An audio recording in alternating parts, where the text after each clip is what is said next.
Ce n'est pas une fourmilière, mais un tournoi d'échecs international. Organisé par le Cercle d'échecs Agneau-Saint-Lô pour la 10e année consécutive, cette manifestation rassemble des joueurs de tout horizon. Français, polonais, anglais, belges, au total, une vingtaine de nations sont présentes. C'est un festival international avec 4 tournois, 2 grands tournois pour les jeunes, un tournoi pour les adultes et un tournoi de prestige pour les maîtres internationaux. Aux échecs, l'avantage, c'est qu'il n'y a pas nécessairement besoin de connaître la langue de son adversaire. De toute façon, ici, le silence est d'or, ce qui n'empêche pas quand même de faire quelques rencontres. J'aime bien les tournois internationaux. J'aime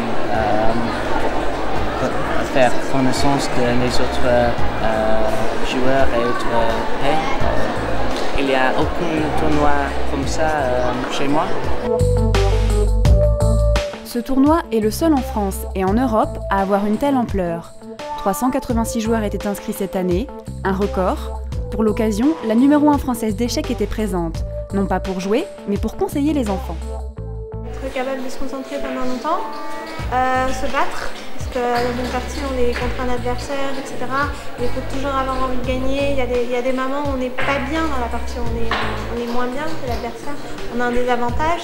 Et là, il faut quand même rester concentré, se dire que tout est possible, que c'est possible de gagner, que s'accrocher en quelque sorte. Voilà, c'est ça, s'accrocher.